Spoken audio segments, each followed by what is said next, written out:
Talmon, my fellow exiles, Talkative Try here with another episode of the Still Sane podcast. Tonight's guest is Cyclon, a Path of Exile content creator who in the past historically took a single build and pushed it to its absolute maximum. In recent times, he's been experimenting more and more with different builds in both Path of Exile 1 and Path of Exile 2, and in this chat, we talk about exactly that. We talk about the latest news with Path of Exile 1 and the future of Path of Exile 2. There's a bunch of different topics here that I've not discussed with prior guests, and at the end there's even a rapid fire section in which I ask him a bunch of spicy questions. If you like that part, let me know and I'll make sure to do it in future episodes with other guests. Make sure if you'd like to see more of these episodes like the ones next week with All Trades Jack and Darth Microtransaction on Tuesday night and Thursday night respectively, that you like the video and subscribe to the channel. I really appreciate all of your support. Now, without further ado, let's get to the podcast episode. Okay. Well, Cyclon, man, how has it been going? Have you been enjoying Path of Exile 2 early access so far? I think it's a mix of yes and no so far. Okay. The initial run was okay, but I don't enjoy the endgame loop.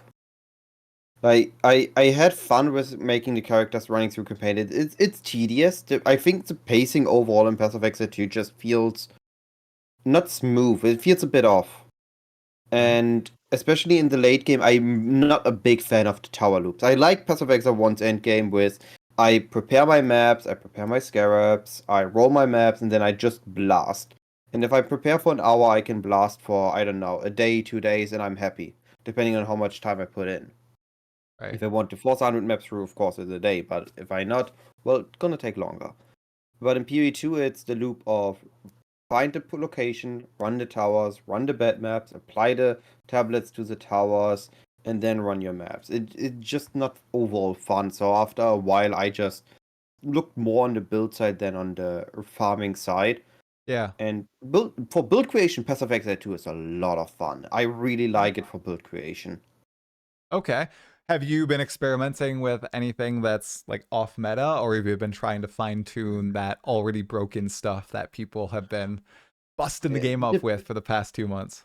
It depends on what you define as meta, I'd say.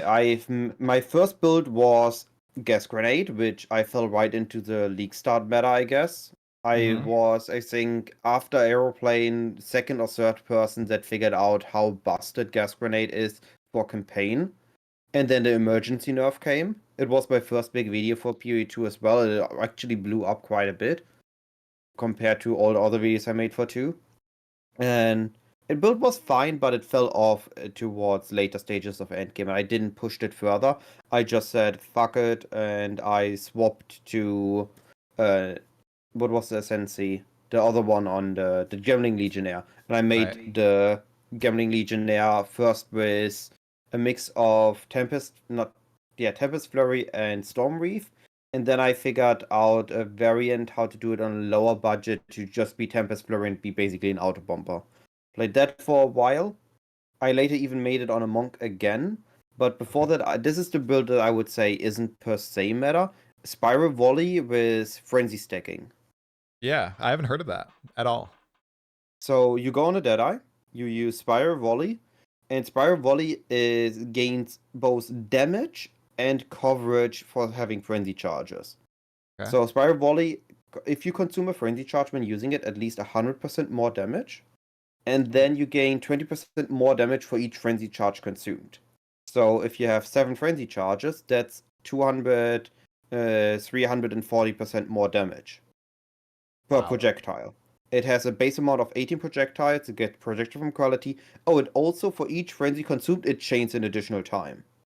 That's crazy. So, but the issue of this is that in Path of Exile 2, you're not supposed to be consistent on your charges. Mm-hmm. So you either need to do something to stack them up, so maybe use Lightning Arrow to stack them up and then use this for a huge burst of damage. But as a player that doesn't feel smooth, then why not just use Lightning Arrow? Why do you need to use Lightning Arrow and Spiral Volley?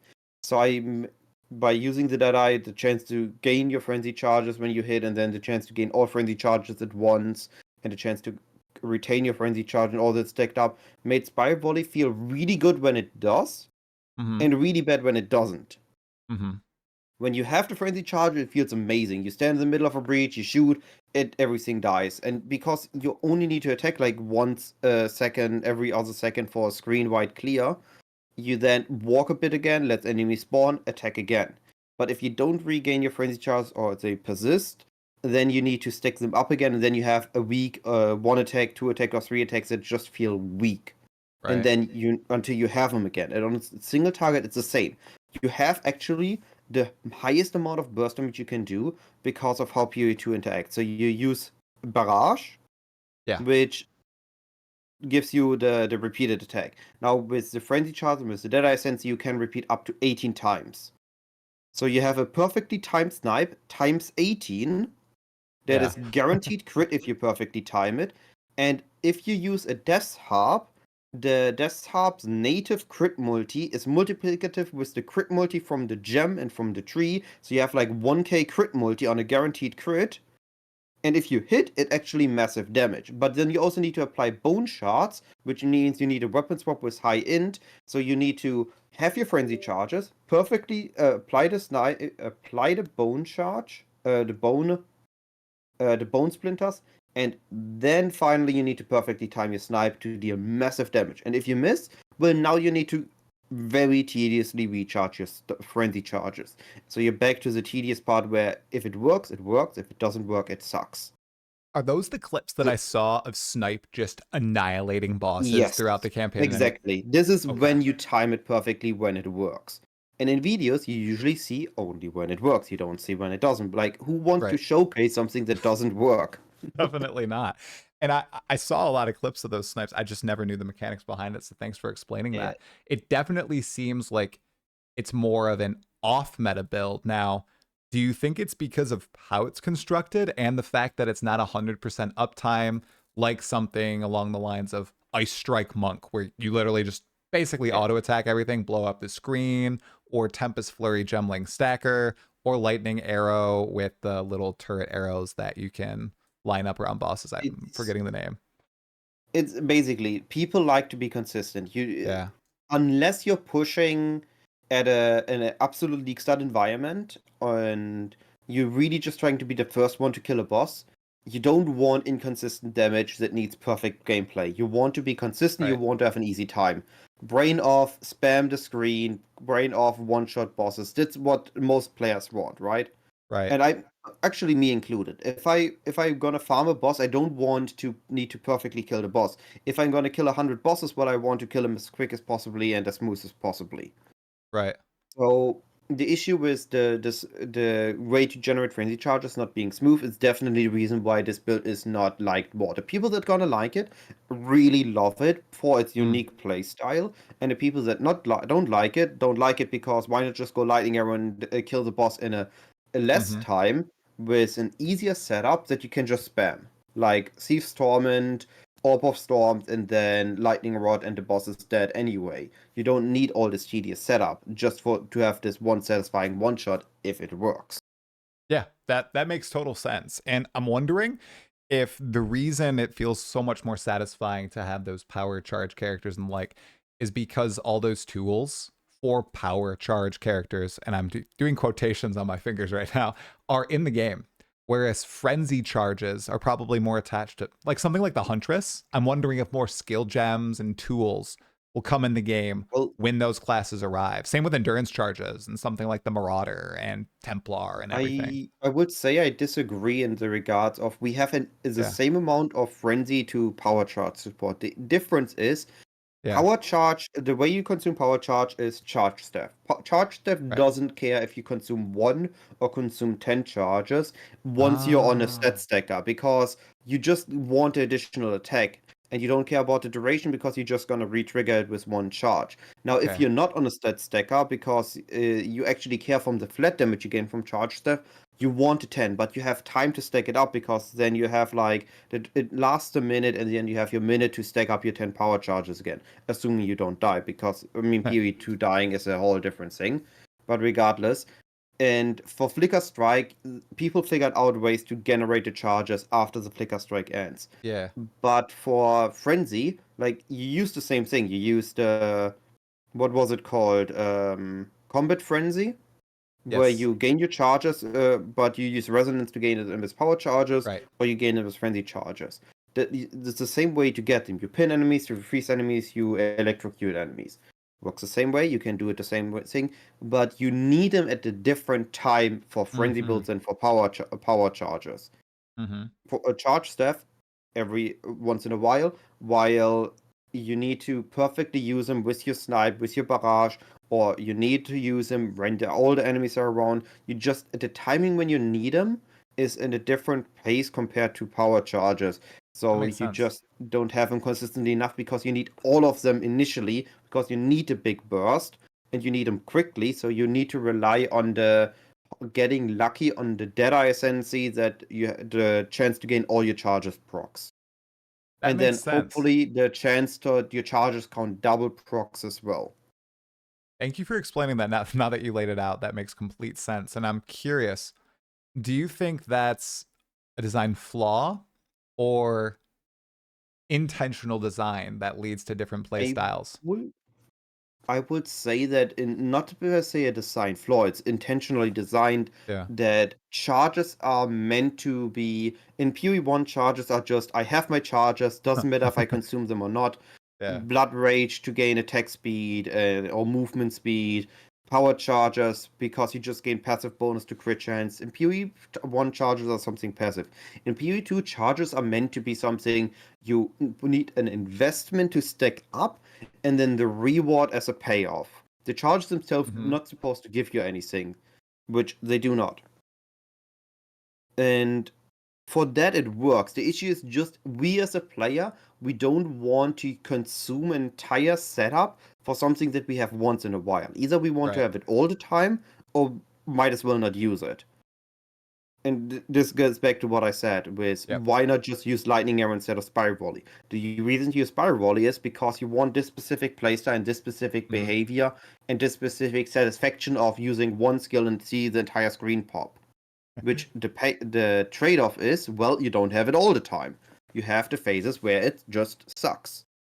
Yeah. No, that makes sense. Now, is Spiral Volley, is that the favorite build that you played in Path of Exile 2 so far, or is something else taking the cake? I had the most fun with the auto bomber. Hold right click, Yeah. go forward, have all the attack speed, Tempest Flurry, and just double chain, double herald, chain explosion the screens. It's just Okay. too satisfying to compete with. But I do admit I haven't played enough things. I looked at Right. the melee at two-handed melee, and I just felt like I don't really want to play that. It looked low, it looked unsatisfying, Mm-hmm. unless it just works out. Same thing with Spiral Volley. I looked at the other bow skills and it felt either I'm just gonna do the meta thing or I do the meta thing in slightly variation. And I intentionally didn't done any caster things yet because there again, nothing of that shouted to me like I have to try it. Now I will Yeah. force myself to play more builds in once 0.2 comes out again, trying to do like a build a week and then move on to the next build. I think that really helped me play a variety of things Right. until it was just everything is just why not just play Tempest Flurry instead of any other attack skill because Tempest Flurry just feels great. I tested out Rapid Fire. I tested out Ugh, I wanted that to work so Fire bad. Volley with like I just had the gear that I used on my monk or on the Gambling Legionnaire, and I tested out all the different skills on different bow skills, different uh, crossbow skills, the different monk skills, and nothing felt as good as just using Tempest Flurry because you always needed to invest more in other things just to make it feel good. And this Right. kind of killed my motivation to go further because whatever I Okay. tried just felt meh.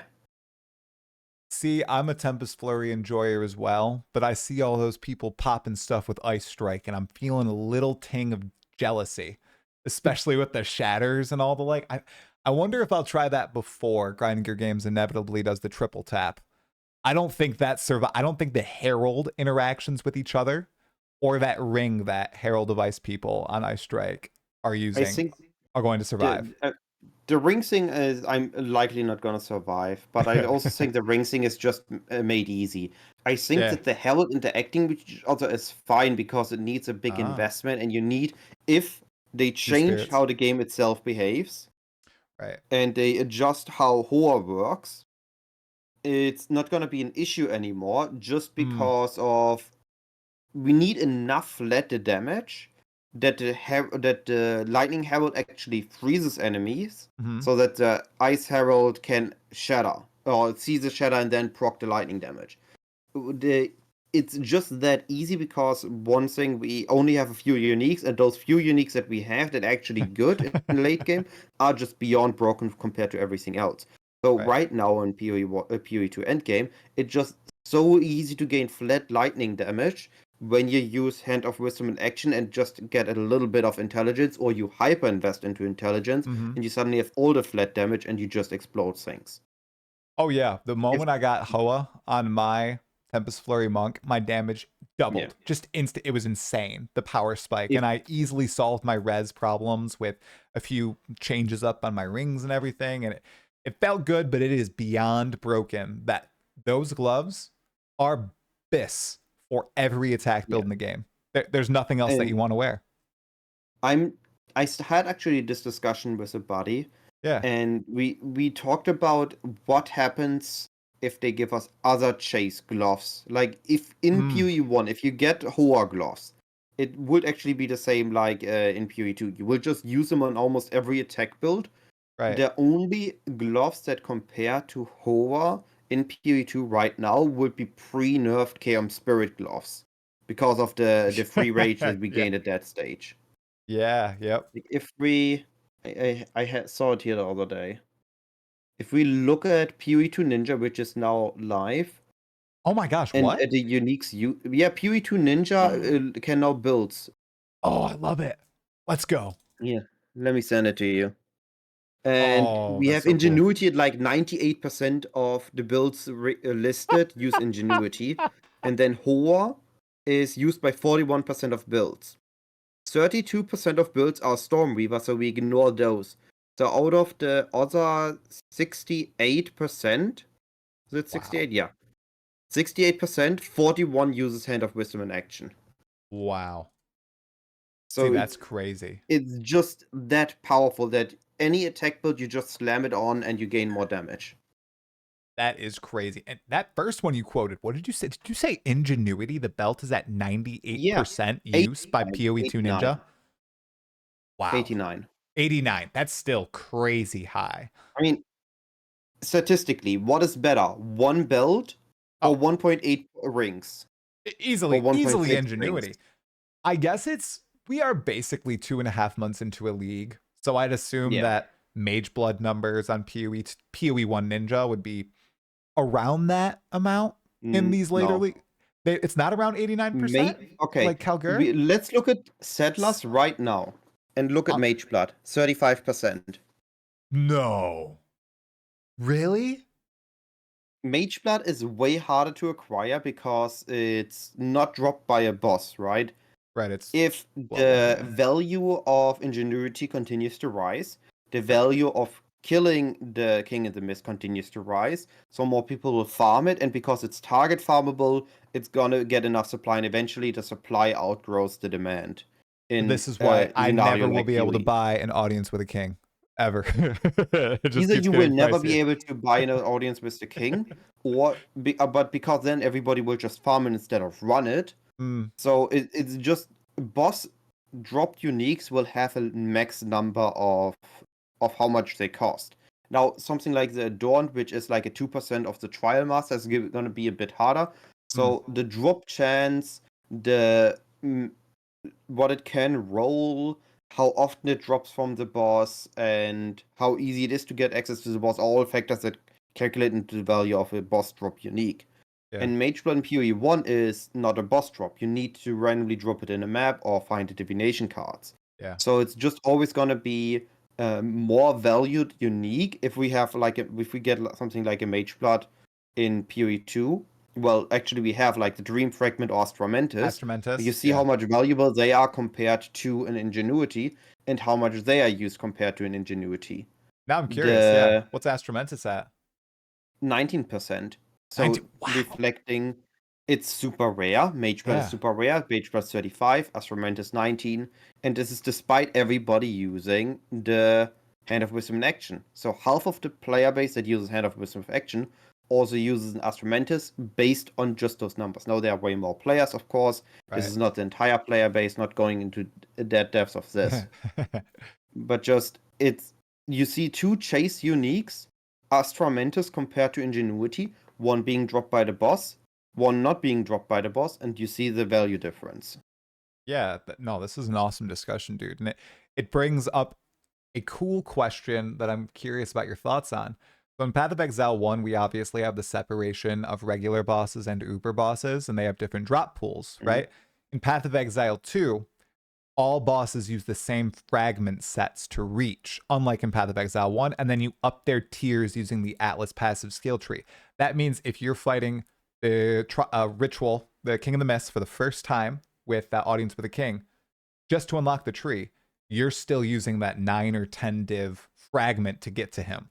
Do you like that approach that they've decided to go with for the start of early access? I Or think we need to go a step back from liking and necessity, because I had a similar conversation just yesterday. yeah, It's not a good approach. We've seen it in PoE1.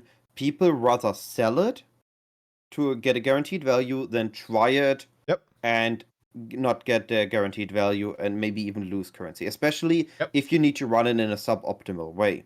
right, Now we have, for example, the Ingenuity is a bad example because this drops, as I think the odds are the same, or actually even better on lower difficulty King of the Mist than higher difficulties. Or the Hand of Wisdom in Action is also able to be dropped from the first levels chest. it's so hard to say. Zesht. I Yeah. just say the Breachstone, I Breach also Lord. have the Breach boss. I also have issues with the pronunciation itself in this regard. Whatever. Yeah. Is a bad example because those can drop it early. But for Mm, example, the Arbiter of Ash, the pinnacle boss of the main endgame story, is giving you a way better chance of getting a Morio Invictus on max difficulties than on the first difficulty. So unlocking it, you literally burn chances of getting the mm, good items. And this is exactly what we talked about just now on is with PoE1, why they changed it, it's not good. I right. think given the time frame they implemented the endgame of PoE2, they didn't had time to differentiate between the normal and the Uber boss, Yeah. with being different axes and also having its own small passive tree. I think Right. the passive trees wouldn't have worked code-wise if they would have given the different stages all a different invitation Yeah. and giving the book drop and things. So I think given the time invested into developing the end game, it is okay enough.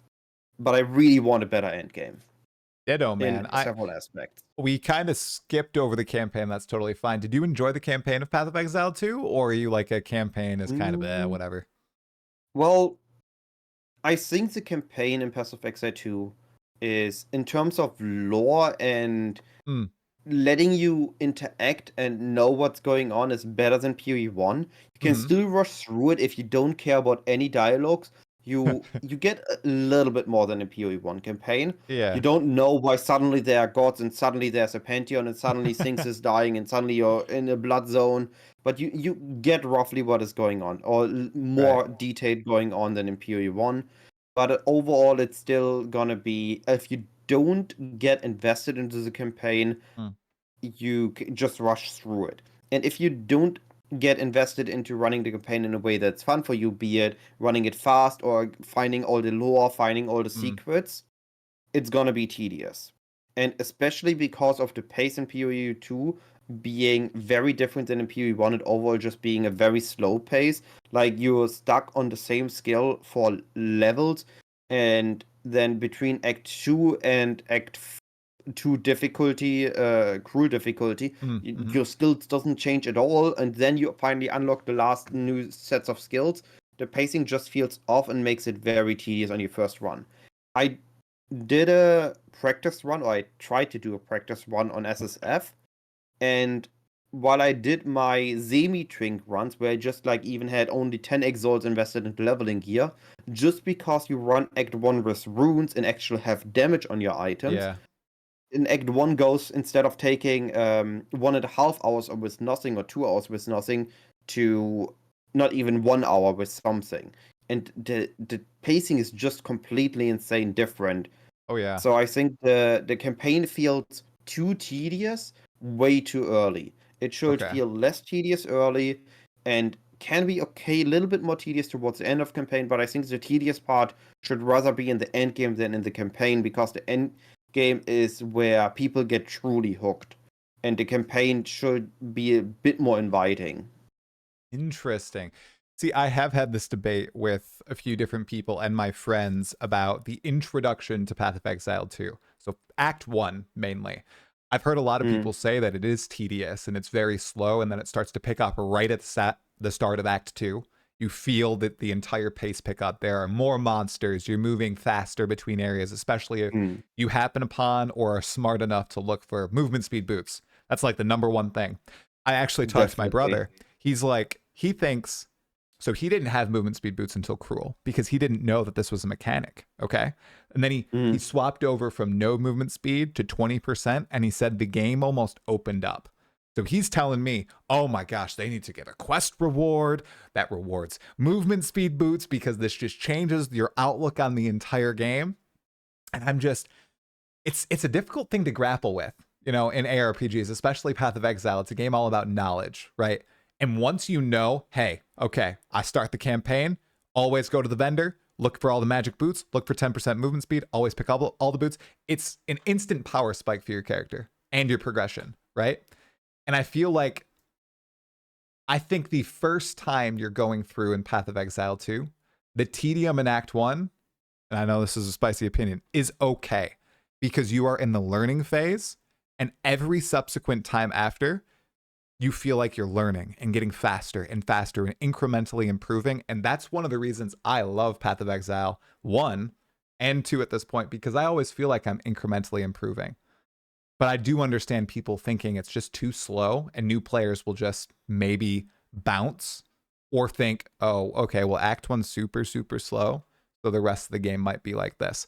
And then there's the opposite problem, Cyclone, where people are like, oh, Act 1 is this pace. The rest of the game is like this, especially the end game.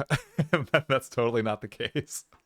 it's I think I have spent a lot of time improving my campaign time in Path of Exile 1, and I Mm-hmm. looked forward into learning the campaign of Path of Exile 2 and engaging with it, practicing it, and running it.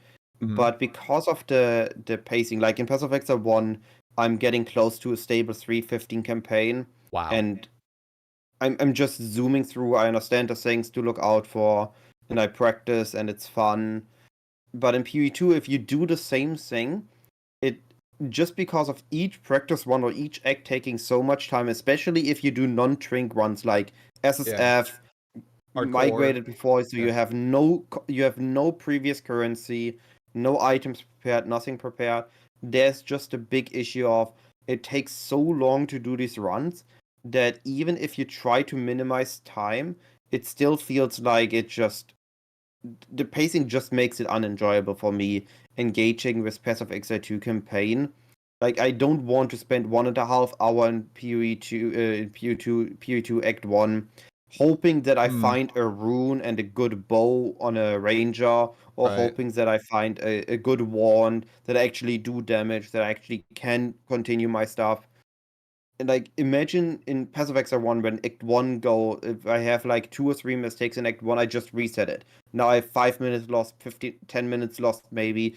In PoE2, if I don't get I already run for an hour, I still running on a white bow because I got unlucky with runes and transmutes. And then I need to reset and run another 1 hour Act 1. It's just gonna be always on the tedious part. The first play Right. run, doesn't matter how much experience you have, until you get to like to the extreme threshold where like Havoc is at, or the people that actually do speedrun Act Ones, Mm. and you know exactly what to do and exactly where to get your power. It feels a little bit too tedious at all times, in my opinion. It's so fascinating to chat about this because Path of Exile, especially, I feel it attracts so many players who enjoy optimizing the hell out of their experience in a good way. Obviously, we have Path of Building, we have all of our extra tools, we have people who are perfecting their speed runs for literally over a decade, like Havoc, who has now moved to PoE2 and is doing it in PoE2 as well. And right now, Don't forget the spreadsheets.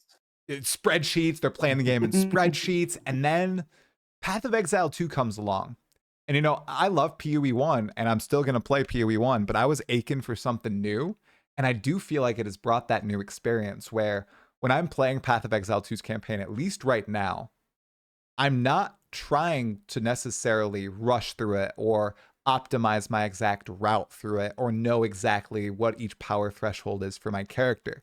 Where in Path of Exile 1, man, I do that all the time now. Like if I'm not streaming, I'm like, oh, I gotta rush as fast as possible to Endgame. I remember like on League launch days, my wife always comes in here and is like, oh, you done with the campaign yet? I'm like, no, I'm not done with this stupid campaign. And that's going all the way back to Metamorph, which was my second League ever. I just feel like they're I don't know, I can't really place it, but I just enjoy the PoE2 campaign so much more than the PoE1 campaign. Almost because I'm embracing it for how they designed it, whereas Path of Exile 1, I am on your side and I am blasting as fast as possible through that thing. I don't know how to reconcile that. Isn't that, it's like hypocritical almost of me. Maybe, but I think you said exactly what I kind of said in a different wording. You found a way to enjoy Path of Exile 2 campaign, and this is how you got enjoyable. For me, Path of Exile 1 campaign was very tedious until I started adding a timer to it and looking to always improve my time. And suddenly I was playing, I think before 3.25, I was playing one Act 10 run or early on Act 5 runs, then Act 10 runs every single day for 2 months to just get my time down. And it was fun. I had fun playing campaign for a month or 2 months. Yeah. But I don't have this fun in PoE2 because the way I found fun in campaign doesn't work for me that same way in PoE2. Right. But you found a way to have fun with campaign in PoE2. So for you, campaign in PoE2 is awesome. And I think that's exactly it. You need to find a way to enjoy it. It doesn't need to be speed. It can be any way. Embracing the challenges one way, and it works, and it's fun. And the 100%. Same thing goes for every other aspect of every other ARPG or every other game. If you find a way to enjoy it, it's going to be amazing. No, that's a lovely message, man. And that kind of leads us into a little bit of Path of Exile 1 discussion as well. Because obviously, grinding your games just a week ago, brief recap, nothing happening to PoE 1, no events. And now, man, I think we might be getting the greatest event of all time for Path of Exile 1. From my view, looking in at all the people who love tinkering with builds. 19 new ascendancies of, yes, mechanics that are from elsewhere in the game, but now they're on a passive tree, right? Like literally the scavenger, it just has a whole bunch of powerful unique items on the passive tree now, and you can combo unique items from one slot that you couldn't before. I think like Cloak of Flame is an ascendancy node now, so you can now wear a different body armor with Cloak of Flame. How cool is that? Like, is that exciting you at all? Yes. So I have been for a longer time, not really intentionally, but kind of because of the way of how I play PoE 1 or generally play PoE. I've been stuck on 1 to 2 builds in a league, and mostly been focusing on different ways to farm. And I'm forcing myself at the moment. I started with last league a little bit, and then with PoE 2, and now I'm forcing also in PoE 1 to play different builds, force myself to play different styles, and also go deeper into the build creation. So far, I've always been on the build refining side. I take a concept I see that I know works for something I want to do, and then I take it, I put my variation to it, I look at different things others are doing, I mix and match things that I find good, I experiment, I maybe adjust something that I found feels better for me or for what I want to do, and I basically just distribute a build that is refined in a way I like it. I'm moving more, a little bit more at least, towards the build creation side now. And for me, this upcoming event, I want to just take the first week, farm the currency I need, and then week 2 plus, just force myself to make a build, test a build, farm something, next build, and just repeat it to play with as many different ascendancies as we get. And I think you said they said, nothing planned for P1. Then suddenly we have this amazing event. Yeah. while we don't have necessarily anything new with the event, Right. I think the backlash the community gave after they said nothing's planned for PoE1 woke GGG up and made them realize they need to give us something. I think from their Yep. perspective, they've been constantly working. They've been putting so much effort into it, and PoE2 will likely gonna get an amazing 0.2 patch. But we on our end, we saw nothing happening and we needed something. And Yeah. I think the wake up call helped, and now we have this amazing event to tinker around with builds and tinker around with strategies too. I don't think we should underestimate the idol thing. I think we gotta go back to, I think it was Ritual League power juicing. We are going all the way from diverse farming, which we had before the scarab changes, to semi-target farming or target farming we had with the scarab changes, to now hyper-focused super juicing, a single league Yep. mechanic. Yeah. We didn't Because had what? it in a while on this level, but it's gonna be Yeah. insane, I think. Oh yeah, 3x the power of typical Atlas nodes on these relics that you're finding, or these idols Mm. that you're finding. That's going to be ridiculous, man. Now you said you're going to be farming currency week 1 and then testing new ascendancies week 2 and beyond. Have you seen any ascendancies that are kind of piquing your interest? Is there I anyone mean, in okay, particular? we have the classics. Okay, this is broken. Whisperer, Daughter of Ushabi, Stormweaver. What was the other one called? The the blind guy. The Basically, all blind Shadow prophet. and Ranger ascendancies. All Shadow and Ranger ascendancies look busted. The commander on the Marauder ascendancy looks actually insane as well. Yeah. The Scavenger, the Ascendant ascendancy, Oh yeah. the Side ascendancy, basically just allowing you to, what you said, take a unique and combine it with another unique from the same slot, Right. or just doubling down on a unique effectiveness is also possible, because we're not forced to not use the unique. We can go, for example, Cloak of Flame plus Cloak of Flame for even more conversion. Oh really? Dude, I didn't even think of that. Oh my god. There's going to be some crazy builds out there. Now, Definitely. I I think the first thing people are gonna look at is, okay, this is a broken build. How can I make this more broken with these things? And then people are gonna realize, wait, these are old things that were broken, that weren't possible and now possible again, or this is completely new things that are broken. Like, we're gonna need to wait for Jungrown and Rue to brew yeah. some crazy build interactions, and or basically go back to Mana Forge, which now works again. Mana Forge is going to be absolutely crazy, and there's going to be a lot of people going for that, I think. Now, total speculation realm. Curious your thoughts on this Mhm. too. So obviously these are in the event, they're temporary, they're going to be a private league modifier, but oh my goodness, the reception from Path of Exile players, at least to the announcements of all these ascendancies, has been tremendous, right? We'll have to see what the player numbers look like in game, you know, Mm. who's making builds and all that. But do you think if these are popular enough that they might make it into the core game as actual alternate ascendancies, and then we'll have the, what is it, 36 ascendancies that were originally, or however many ascendancies were originally, 38 I ascendancies that were originally planned to be in PoE1 with these? I feel like right now they don't want to commit because it's a ton of I balance, right, into I the core think game. I'm gonna say straight up no. You don't think So so? their arguments made me here. I think the ascendancies that we see now are a mix of, these things are either too specific, like the Surfcaster being basically almost half of the tree is the two fishing rod, let's call them meme nodes, and the generic good possessed node or touched node, and then the rest is just cold conversion things. I think this is Yeah. one thing that is just a little bit too specific to be seen on an ascendancy, because they trying to move away from ascendancies being specific in one thing. We've seen in PoE2 the ascendancies Right. are way more generically themed. They have a theme, but what you can do with the theme is a bit more generic buffed. Mm-hmm. And uh, so we have ascendancies that got scrubbed because they were too specific, ascendancies that are just random ideas somebody threw in, Yeah. and then we have, I think this is some ascendancies are ascendancies that they looked at for PoE2, and we are now a little bit tinkering around within PoE1 realm. Like just the concepts of those ascendancies, and now just thrown with some things that PoE1 was able to give us.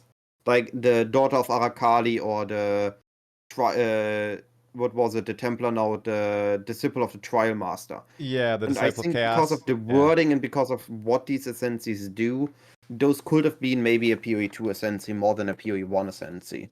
Yeah, and tossed to the side. Yeah, it's just so fascinating because if these are going to be available as private leagues, I feel, especially if people love these builds and they're able to make some crazy stuff that has never been possible in Path of Exile before. Mm. I wonder if there's going to be way more private leagues running with this modifier. It'll be interesting. Well, I think we're gonna have generally more private leagues in the upcoming future because there's gonna be less time between PoE, or more time actually between PoE1 leagues. I don't know if you've seen it, the Say again, the what? GSF, Smooth GSF, and Oh I think yes. yeah, Smooth has been running, what is it now? 4 or 5 leagues since the launch of 325. Ooh. There's more Smooth League in 2024 than there were PoE1 leagues. And then we had BPL, BPL.5, and now we maybe even gonna get a BPL with those new ascendancies. And we're gonna have generally more private leagues just because there is the desire for a new league environment Right. or the GSF environment for players to play together that just isn't coming together from the side of GGG because they're not making any events. So the community will come together and make those events.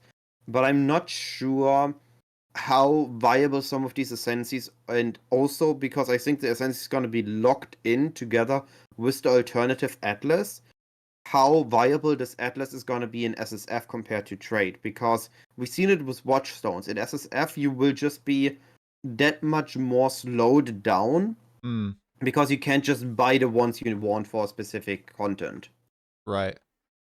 Oh, you're making me go back to the days of 64 Watchstones, dude. Oh, oh my gosh, that was a time of grinding your games. That was that during Ritual, or was that just after Ritual? Right? It was with Ritual. With Ritual, were the world Oh, once introduced. I I think cannot this is believe. why this atlas is actually a scrapped idea that they didn't went Right. further with, because they noticed that just a passive tree is better than Yep. giving some relics or giving some watchstones to roll. It was a fun league, okay? I will always remember my first Maven kill on my Cyclone Mm. Chieftain, but oh my goodness gracious, those Watchstones were that was a choice. That was a choice. So I am glad they decided to go with the all-encompassing Atlas system for Path of Exile 1. Now, hot swap to Path of Exile 2. Mm. The separate Atlas trees for each endgame mechanic in Path of Exile 2. Yay or nay from you? I Or think they're nuanced a good opinion? concept that is badly implemented right now. My issue with it is it feels really bad to do something unoptimized. But to Yep. do it optimized, you need to interact with it. I think interacting with it to optimize it is good. But Mm, we have the example of PoE1 endgame progression. You're gonna be forced to interact with the different influences, but you get a progression system that mm. rewards you for the interaction and it slowly gives you stuff. So you kill the bosses, you get your bonus atlas points, and you get a guaranteed first Ether and first Exarch, and they give you your first 2 Void Yep. Stones. And now you have the Void Stones, which are a necessity for PoE1 endgame. Right. So if they want you to interact with, let's say, Ritual, there needs to be a way to gain at least the first 2 or 4 Ritual points in a deterministic way, 100%. because otherwise you could just get unlucky and you can never interact with it unless you, of course, just buy it and then force kill it or get a carry to kill it. But the way it is right now is you want to interact with it, you want to unlock it, but to unlock it you need to interact with it, and it's tedious to get to the Yep. pinnacle part, get the Breachstone together, get the Simulacrum together, find an audience with the king. It takes too much time to get there and unlock it. to feel good interacting Oh with yeah, the mechanic beforehand. 100%. So I think that's on my list of top 5 changes for patch point 2.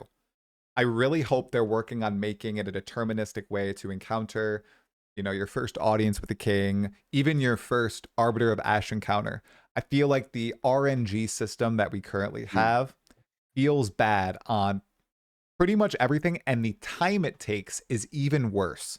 I have some friends, 2 friends, okay? I don't have many Mm. friends, but I have 2 of my friends who decided to play Path of Exile too.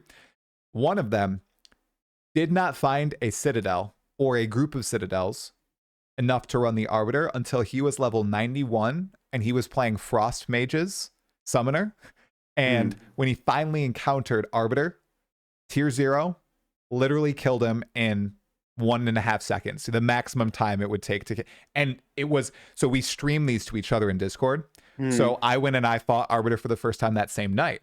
And 5-minute battle, I'm dodging out of the waves and, going in the circles and trying to learn the whole, okay, you stand in the circle and then, or no, you stand outside the circle, then you dodge in right when the beam comes and all that. And I'm sweating, it's intense, people are laughing. And then he goes in and he just blasts it, and he's been playing a lot longer than I have and all that. But he was so powerful. The first chance he got to encounter this, it was just boring. It was not fun. It wasn't a game, right? I hope they change that so it's more like Path of Exile 1. I really do. I think What? Go for it.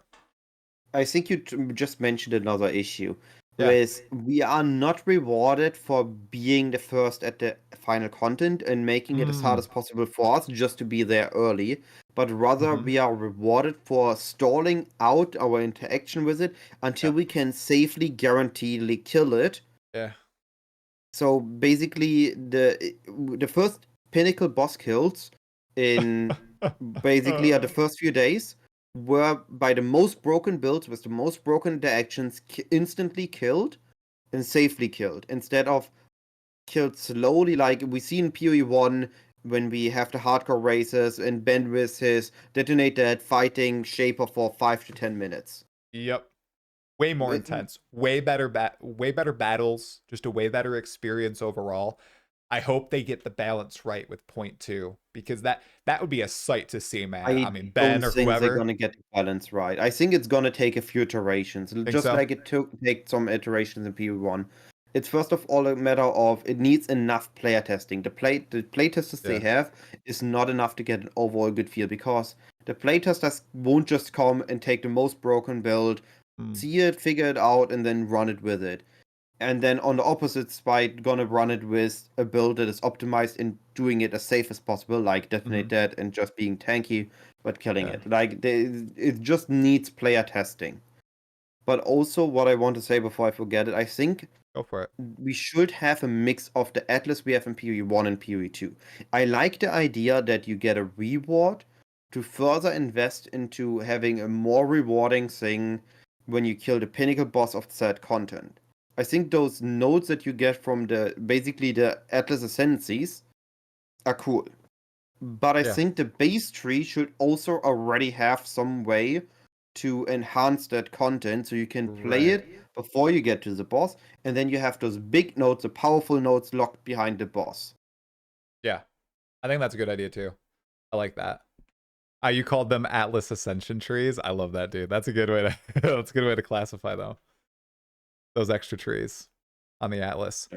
Now, that's what this whole determinism thing in Endgame, that's probably one of my top changes for point 2. Not looking at new content, but changes to existing content.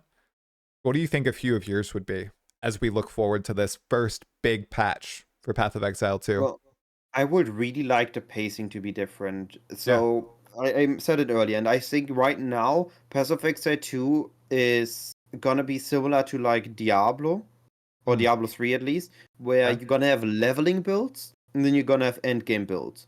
You're gonna have builds that utilize an early skill that you unlock that is powerful, and you're just gonna use that for your leveling, or just like rolling magma into armor crema in PoE1, instead of going with the skills that you're actually gonna be using, which I think would be way better. You unlock most skills early, and even the most powerful skill should be unlocked at least at the end of Act 2 which I see similar as the end of Act 4 in PoE1 Okay. from the pacing wise. So you have access to all the skills early on, and then maybe just give them some power spikes at later stages where you actually want them to be, but make all skills be there early on. So if people want to play those skills, they can play those skills early on. And just fix the early pacing and maybe stretch it at the later part rather than at the earlier stage. Okay. This is, I think, my most wanted thing. I just want campaign pacing to not feel off. Like, I don't want to be stuck on the same skill with the same support gems for like 3 hours. Right. And I think the other thing I want to change is the towers. I want my endgame loop not to be 1 hour setup, 1 hour Yeah. of running. I don't want it to be 2 hours of setup, 1 hour of running. I want 1 hour of setup to be at least 10 hours of fun content. No, that's good. That's a good. So you bring up a good point. I think both about the skills. I think a lot of people will resonate with that, and the towers themselves. And for skills, you mentioned having skills be more accessible earlier in the game. All the skills, maybe at the end of Act 2 as a ballpark figure. How about support gems? Do you feel the same with those as well? Having tier 3 support gems be available at that point as well, or maybe push that power spike a little bit later too? I'm not too sure about that part yet, where those should be, but I think Yeah. the tier 2 support gem should be earlier. Okay. If I remember Yeah, I agree. correctly, I got on my first run, my first tier 2 support gem I got in Act 3. So on the entirety of Act 1 and Act 2, I used the same 3 links with the Hmm. same support gems. And at some point you just had them. So I just had all these uncut gems and support gems in my inventory, but I kind of didn't because I kept tinkering around and testing around. But in Right. Run Now, where I now know what is happening, where I now know what to expect, I know what support gems are good on the first tier. So I'm going to be using like 4 Yep. support gems or 6 support gems that are on the skills I want to use, and then maybe fill if I get some lucky support gems dropped. Hmm. But it's just going to come down to these are the good support gems. We get those early, and then we don't care about it at all because we know we're not going to get anything new. It is also maybe make them tier 1 to tier 5, add a more in There you go. between, and give us more variety to use, and then unlock them in smaller batches instead of just one big batch but ages apart. I just don't like the pacing is off. However, I on the like that. contrary, I do like that the twinkle leveling in PoE2, I can get tier 3 support gems in Act 1. Right. Like, you can already get all the support gems you want from the get-go because they are static level, they don't level on their own. I think this is neat, this allows for a better twinkle leveling experience, but it makes the first one that much harder. Yeah, twink leveling when even leveling for the second time in point 2 as in from fresh, man, people are going to have such a different perspective on the game. I think for those folks who just Hmm. played one character to endgame, it's going to be a whole new look on the game. Playing a like hardcore solo self-found and having to restart over and over every single time, I feel like, oh, I'm learning more, I'm more and more, I'm getting better. So yeah, then on the towers, dude. So this is, I swear, it's the most heated debate of our time. These darn towers that they decided to put in the game. You got people who want them removed entirely, people who just want them to be retooled and basically be sextants, people who think they should just have added mechanics to them. Where do you lie in that ground? Do you think they just need changes, or do you think it's just level the towers, like, the bad level, the knock them over, knock them down, So get rid of them? my issue with this is again if I don't mind needing to run 1 or 2 bad maps to get a good map if the Mm-hmm. timing is off. Like, basically, I don't mind spending 2 minutes doing something that is meh or set up for having a 4-minute map that I am having amazing fun and I'm blasting, I'm Right. enjoying it, it feels satisfying. But if I need to run 2 empty white maps or whatever waystone I put in, but Yeah. basically maps that are empty, they don't have content, and then a tower that's empty that don't have content, or maybe I throw Delirium in, but at some point that feels empty as well. I'm running maps just to set up stuff, to then run a few maps that are feeling good and that are feeling satisfying to play. I just think this pacing or this gameplay loop is not healthy Yeah. long term. I just don't see my enjoyment in this. I'm expecting if 0.2 comes around and there are not big changes to the endgame play loop, I will see myself just playing either only daily maps or I'm only gonna be in Trial of the Game or Trial of Chaos because I don't like needing to find a location with 3 or 5 towers, set Right. this up and run that. So for me, the towers should in the terms of discovery of the Atlas is a need if there would be more stuff to discover on the Atlas. Like Totally. in last Epoch on the thing they also have towers, they also need to discover, but there you have distinct rewards on each of your zone. We don't have that in PoE. In PoE the rewards of the zones are like slightly different loot or slightly more likely to have Yep. chests in it or more enemies in it. So the discovery part only helps us finding citadels, for which the towers are great. But for the running part, I want something, maybe even just give us the idle thing from PoE1 from the Legacy of Okay. Phrecia. Just give us some way that every map I run, I can juice up. Right. No, I think that's a good take. The towers, I feel like they hear people. They hear they need changes. People don't like you said, needing to spend this inordinate amount of time to set up everything just for a few good maps. And even before just setting up the towers, I mean, you have to, people I hear run all the bad maps to ensure the tablets hit the good maps. Yeah. And then it's, oh man, I can't imagine the I tedium that must feel I like. actually tried to just I find a tower, apply a tablet, run the maps around it that got Uh-huh. applied to go to the next tower. And having just done triple tower setups or 4 tower setups that Yeah. felt decent Yeah. compared to this, it's just 2 miles apart. So having to actually get your rewards out of your maps, you need to do it in an optimized way. And being forced to play it in an optimized way or not seeing any loot at all and just feeling unsatisfied in terms Yeah. of reward is just not good in my opinion. No, I agree, man. Now, you said something that always makes me excited, and it's the thing I thought about when they were talking about discovering thing on this new atlas that essentially looks like a civilization world map. Or if you Mm, played Neverwinter Nights Storms, you yeah. see here there was an overland map there, and you could find all these random encounters. It What reminded I me of Heroes of Might and Magic at first. Heroes of Might and Magic, there you go, that's another good one. See, and I thought that there would be more feeling of that discovery, those cool things that you randomly find in a map or an area, more Mm, unique maps or something, like something that I've had an idea of is some of these areas, perhaps like you have your map that has Draven as a boss, right? Well, maybe sometimes, rarely, Uasinia also appears with Draven and you fight him as a duo. Like I just think there's so many possibilities in the system that they have that's infinitely generating, and there's all these pieces of content that they could cobble together. Of course, it would be a nightmare to balance, but damn, it would be just so cool if they tried something like that out, where there's all these very random encounters that could occur in these maps. I'm basically, map mutations. Yeah, that'd be Like one awesome, map man. leading into another map. That'd be I think so cool.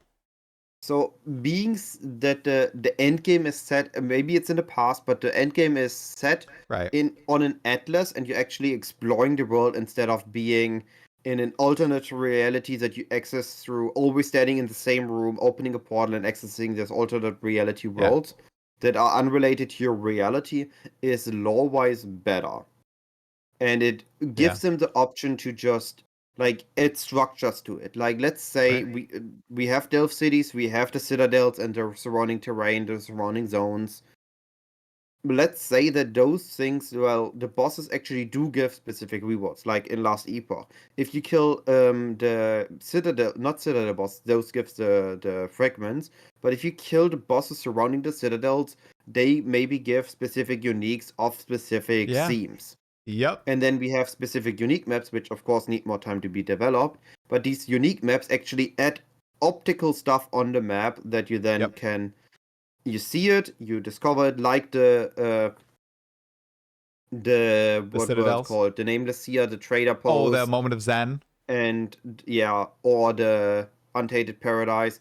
Just Yep. give us things that look visually cool and that we can maybe just by forcing specific interactions on those maps, on the zones, like running along the coast to find untainted paradise. Yeah. It just give us specific ways to discover the atlas, discover specific things, and then maybe do add these map mutations. Or just smashing in a Wall region with a Templar region, and then we have like a fusion of the Wall and the Templar boss. Oh yeah, dude, that'd be so good. Now you're making me think. What if they randomly would put like a huge breach wasteland randomly on the map, and you could just literally put a map in there and fight Zesht or something, or you find the King in the Mist encampment randomly. Of course, these chances would be abysmally small, but there is that chance and opportunity for you to find these things randomly across your sprawling continent. Oh, dude, oh, it'd be cool. We are in an age of, well, basically just consuming. So I'm missing the correct word, but what I mean is we have the content creators that play a lot, and then there are people that aggregate all the cool clips of content creators. So if I, as a normal player, am watching these clips and I see content creator after content creator after content creator finding these super rare content, and then I'm playing for hours and never seeing it. What I then don't realize is, well, those few content creators got lucky while all others didn't get lucky, but I just see everybody having this amazing content. So if something is too rare or never existing for one place, like the Mirror of Kalandra drop, always content creators get these Mirror of Kalandras. Why do I never get one? Well, it's super duper rare, and it's not always the same content creators getting those, unless it's Fabgun that gets that. But the Fabgun in this case puts all the time into the game. Like, he farms like crazy and on a super high efficiency. Right, exactly. So there's always the perception issue. If something is super rare, why are others getting it? Why am I not getting it? Well, if I'm not getting it anyway, why do I even go for it? So making something super rare is always risky. Oh, 100%. 100%. I know I feel extreme jealousy. I've never received a tier 0 unique in Path of Exile 1 ever. One day, I swear, I'll get something good. Just do some group play. I know, I can't. In PoE2 though, what's your opinion? Just quickly, I have a few rapid fire questions for you, Cyclon. We're about an hour right now, so just let me know if you have to hop or anything. But group play. Worries. Oh, no worries. I'm enjoying this conversation. Oh, sweet. Me too, man. I'm sorry my camera died out. My bad. Not even your character's facing me, though. Yeah, I have you on my main screen, and I realize there's 3 horns coming off my character. So it's technically a Triceratops, okay? You just got to imagine a little bit. I thought it was the perfect angle because you don't see the 4th horn that's on the other side. I was like, I'll just leave it like that. Big brain time. Right. That I realized as I was looking at you. Okay, group play in PoE1 versus PoE2. Man, I can't stand PoE1 group play. I know it's really efficient, but it's so spammy. In Path of Exile 2, it's also spammy. But I don't know, I find myself enjoying like boss fights. We've been doing citadels together, and it's just fun to me. Have you played group play at all in PoE2 yet, or have you just stuck to solo? I have not played group play in PoE2 yet, but I have played a lot of group play in PoE1. There was a phase where I was making an Aura bot every league, and sometimes just playing League Start as an Aura bot. So I have a lot of opinion on PoE1 group play. In PoE1, group play is, I used to be in a guild. It was the first guild I joined. It actually helped me getting hooked to PoE as much as I did. Yeah. And we just sometimes rerun maps together. The issue will always happens, and it happens the same in PoE2. The strongest build carries. Right. It always happens, right? In every game, if you are the strongest player or you have the strongest build, you are the one that carries. You kill the enemies before the others get to them. You do the most damage on the bosses. And it's inevitable. So in PoE1, group play phased into the ways of one carry support build, and if you're a big enough group, you add the color as an additional reward layer, basically. Yeah. In PoE2, because the investment needed to get to the I kill enemies before you reach them is harder, and the pacing is slower, or at least until you get to the highest investment. Like, if I gonna take my Tempest Flurry build and you take a minion build, which I did run one map with this specific setup with an old buddy of mine. Okay. I hold right click my Tempest Flurry. When he gets to the enemies, his minions one-shot the enemies. But my Tempest Flurry being twice the speed than him, I'm already on the other side of the map while he's still walking, trying to catch up to me. So everything I get to, I kill before he even gets there, which is back to the same issue. It's the same thing, it's just slightly delayed because the investment needed to get to the same speed levels than we have in PoE1 and the same coverage levels. And ultimately, in PoE2, the best group build setups will again be setups that either utilize skills, which is something cool we have in PoE2 that we don't have in 1, like the MP group had with triggering each other's lightning rods, or having the one character that always blocks and gives block strength to his allies. It's gonna result in the same thing. You don't really have situational support because in games like PoE or Diablo, situational support isn't great. You need the damage uptime all the time. You need the survivability uptime all the time. You can't have it exactly in a moment like in a MOBA like League of Legends. Placing a shield just as the enemies do their skill shot works. In PoE2, the enemies are constantly doing their attack, so you constantly need to apply the shield.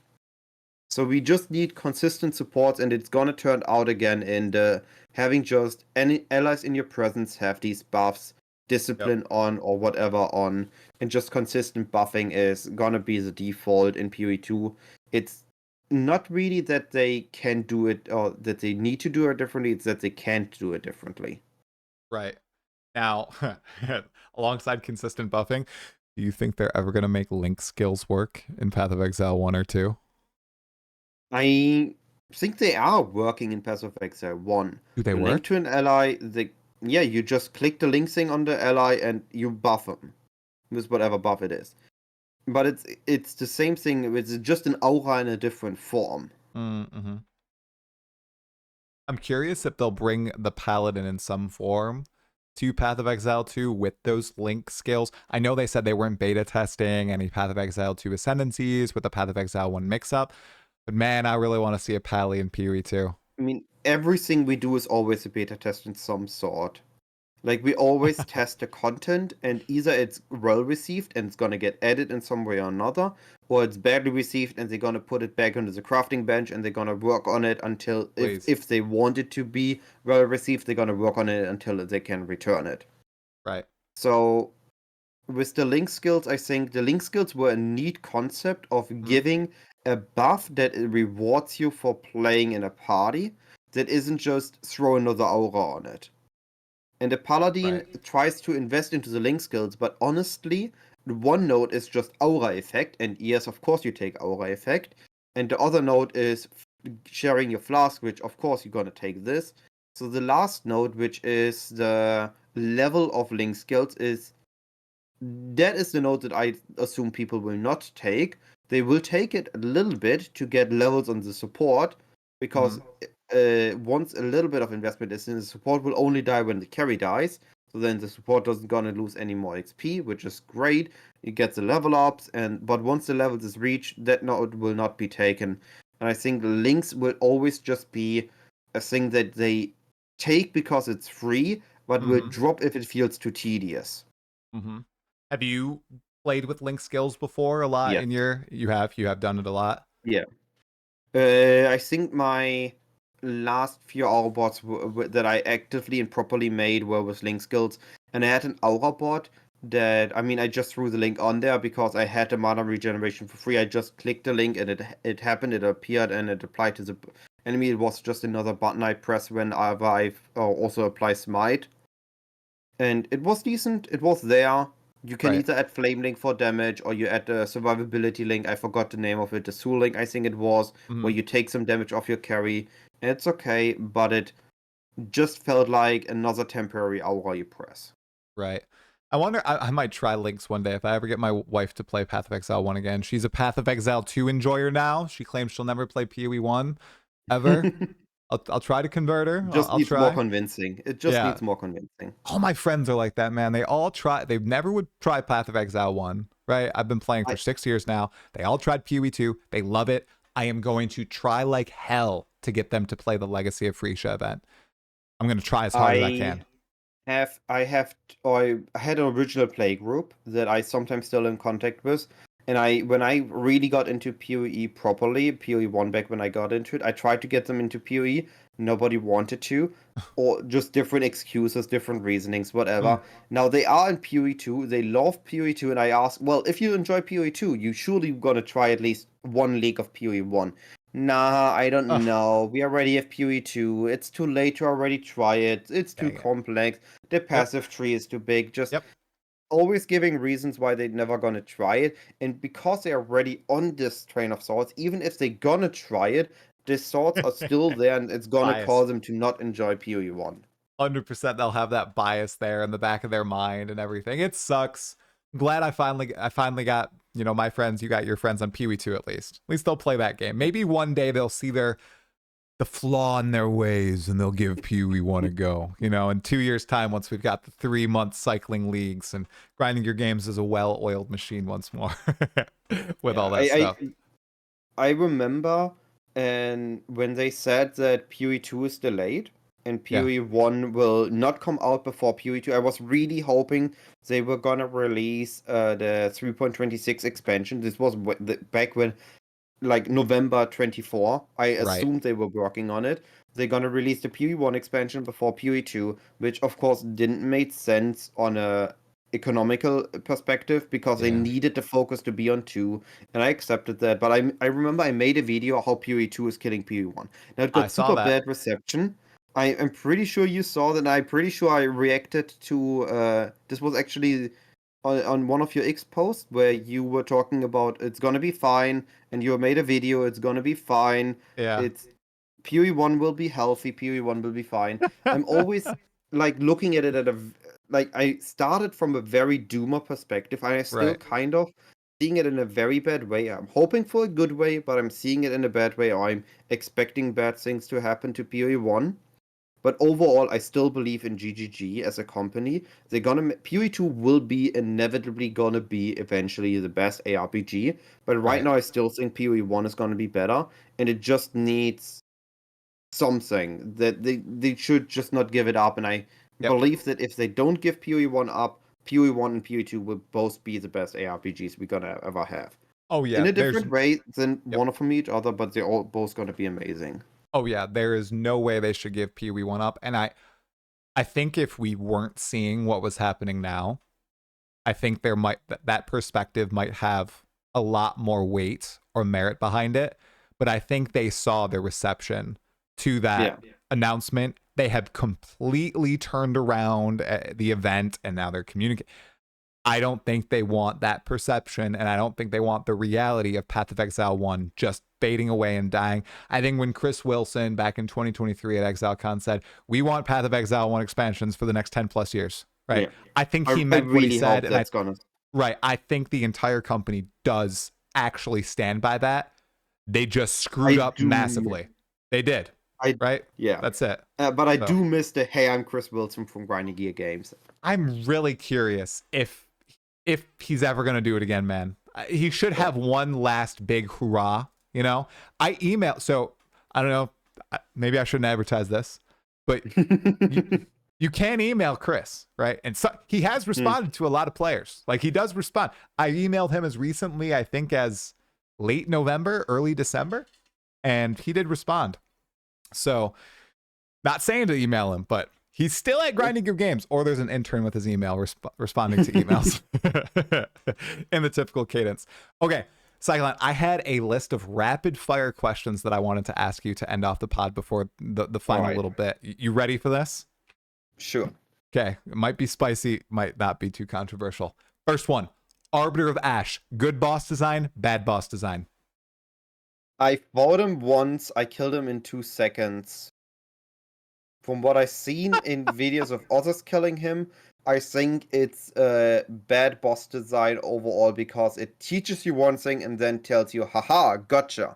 And because we didn't have to resurrect initially, this haha gotcha is really, really bad. And even with this, it's still a bad pattern. All right, fair take. Current favorite skill in Path of Exile 2? Tempest Flurry because it feels mostly like Cyclone when it was at its peak. Okay. Favorite skill in Path of Exile 1? I think I know the answer. Well, it used to be Cyclone, But also lightning arrow, tornado shot, bow skill just feel way too satisfying at the moment. Okay. Especially tornado shot at its prime. Okay. Favorite act to run currently in Path of Exile 2? You can say one of the cruel acts too if you want to. I think Act 3 from the what you need to do, but Act Okay. 2 from the zone lengths. Okay. Favorite act in Path of Exile 1? They I'd all blur say, together. They're only 10 minutes long. yeah. I would say it's Act 3 because of the difficulty it provides to me specifically. It's my most difficult act. Okay. Okay. The Labyrinth, Trial of Sekima, or Trial of Chaos? Which do you prefer? For PoE1 or PoE2? If you just, which system between all of them, which one do you prefer? For For Ascension. for getting your senses, Yes. labyrinths. For farming, Trial of Sekima. Okay. Okay. That's fair. That's a fair one. Your current favorite endgame system in Path of Exile 2, so Breach, Ritual, so on and so forth. Um, I'd say Breach is the one that Yeah. feels the most satisfying to play. Okay.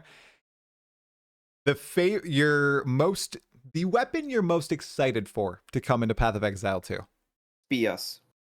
It was my first Spears. weapon I used in Path of Exile in Diablo 2. Ooh, so The would your first favorite build in upcoming Diablo 2 class was a Spear Amazon. Spear Amazon? So are you most excited for the Huntress as well? I'm very excited for the Huntress. Okay. At some point, if you want to hear it, I have the story, but for quick rapid fire, it's going to take a little bit too long. Why? It's that specific Go for it. build. Go for it. Okay, so when I was younger, I think Yeah. I wasn't 16 yet. My father was having a Diablo server run on the computer of my mother Okay. and trading between his characters on his computer.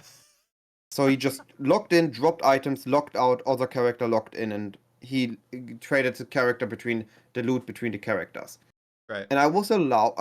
Before that, I sometimes watched him play for like 10 minutes before it was go to bed, basically. Right. So like 10 minutes, I watched him. I understood the basics of Diablo back then. So I was allowed. My mother and sister were on vacations, and I was allowed to run around in town on the. At this point, it was an Amazon character in Act 1, and he was just trading on this. It was a level 1 character. Never rode out of town. I was allowed to run around in town with this character. Okay. And when he went to go to the toilet and had to do some stuff, I sneaked out of town and I started playing Diablo 2. I finished the first act before he checked up on me again.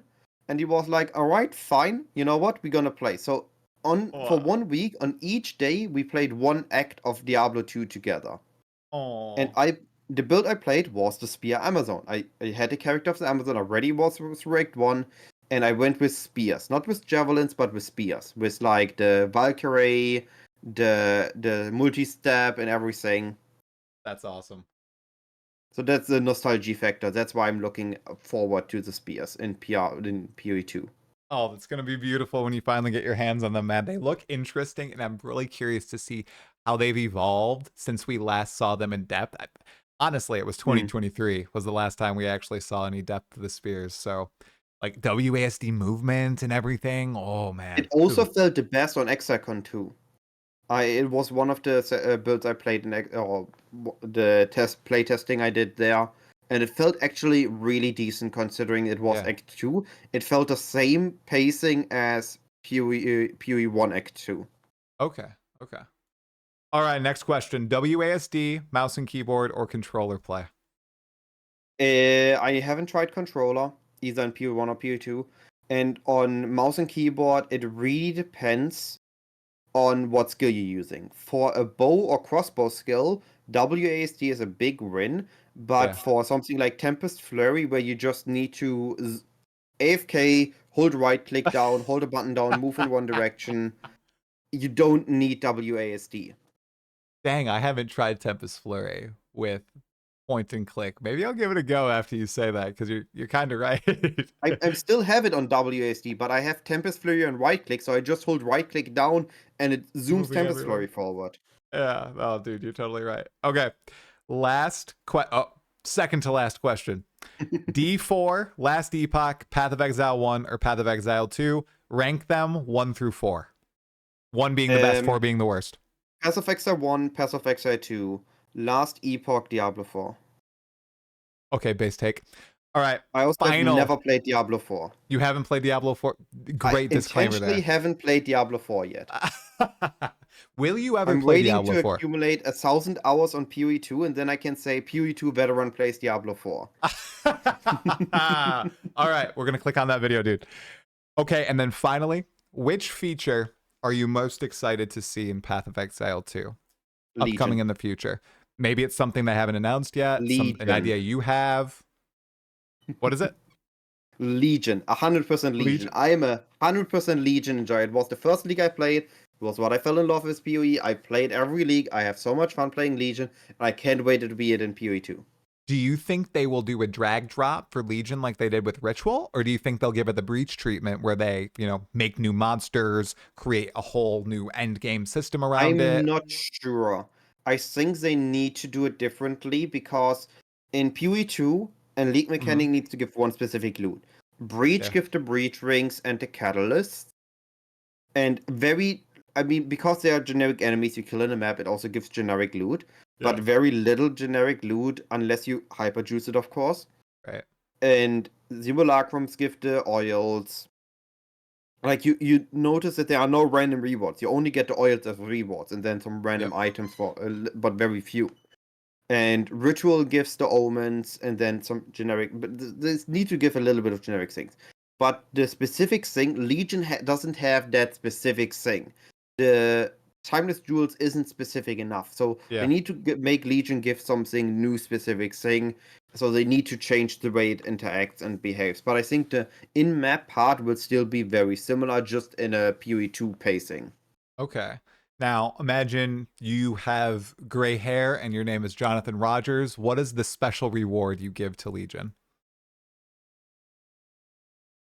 Well, this is hard because I don't know really what to give to, like, what they're gonna add in the future. I think for Legion, I would give some sort of you think likely weapon currency of some sort, maybe? I don't know. Influence, maybe some kind of implicit change currency. Because this is something we have in PoE1, which is really well liked and it's really good.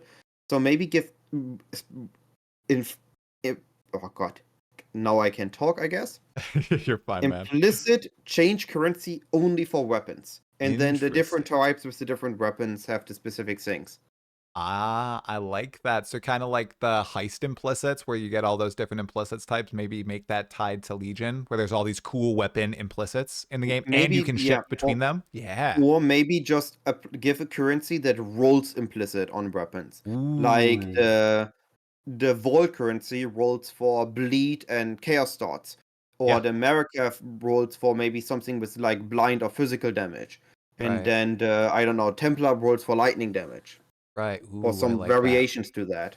Yeah. Or maybe some specific special mods again, like more similar to Heist. But I think making it rolled, or maybe some special Marikaf base, but I'd rather have it rolled on existing weapons because then you don't need to craft specific bases. But definitely. Who knows? Maybe we see.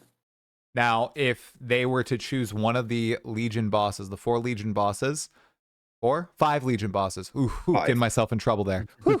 Definitely played Path of Exile 1, guys. Definitely have played Path of Exile 1. Done many 5 ways. If you could choose one of the Legion bosses to get kind of makeup and turned into an endgame pinnacle boss for Path of Exile 2, who would you choose? Well, we already have one of the 5 Legion bosses in Path of Exile 2. Viper Napuazzi? Yeah, she literally escapes into the Legion monolith. That's true. So it has to come into the game. I think if we would ever get one of them, none of them would really qualify to be a pinnacle boss.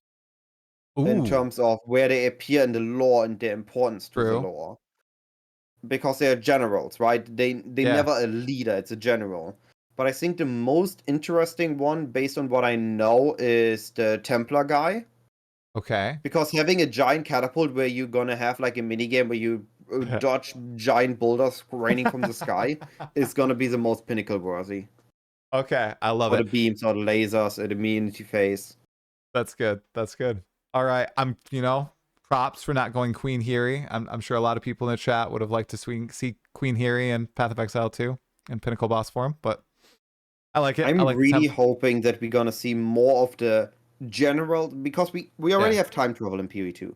true. That we see the generals either in PoE2 or PoE Mobile, and how Mm, they enter the Legion monolith. Like, actually yeah, appear in their final moments. yeah, yeah. Oh man, I'm so excited for the future of Path of Exile 2, man, and Path of Exile 1. Honestly, I know people were a little dooming for a week there, but I think it's going to be a rocky period, and then things are going to just pick up and go really well. I'd estimate maybe 6 to 9 months before we're really in a good cadence of things again. I think they're cleaning up from the launch. They're going to get into a better schedule with PoE1 and everything. Then I things are going to go expect well. we eventually gonna pendle in on 4 months PoE1 league with a 4 months PoE2 league with a 2 months overlap. Yeah, They're not gonna be in a 3 months intervals like I they don't think so. initially said. I think Zero they chance. it's just not gonna be capable of making good leagues while also being on that pace. But I think it was 2 months of one, 2 months of the other, and then private leagues, content creator leagues, special events, build battles or whatnot. It's gonna be interesting, and we're gonna have enough coverage. And then we have last Epoch and Diablo coming in as well. We're going to be eating very well, man. All right, for all the live viewers and for everybody watching the VOD on the YouTube channel, where can people find you, dude? I mean, I do have my own YouTube channel. I'm active on my Discord. If something is there or if people DM me in Discord, I react there. And I do stream, but I need to get back to regular streaming.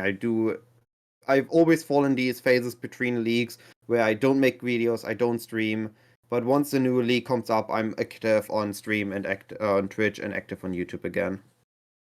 Heck yeah, man. It has been a good time. I will include the links to all those in the description below. Any last words you have to everybody before we sign off for the night?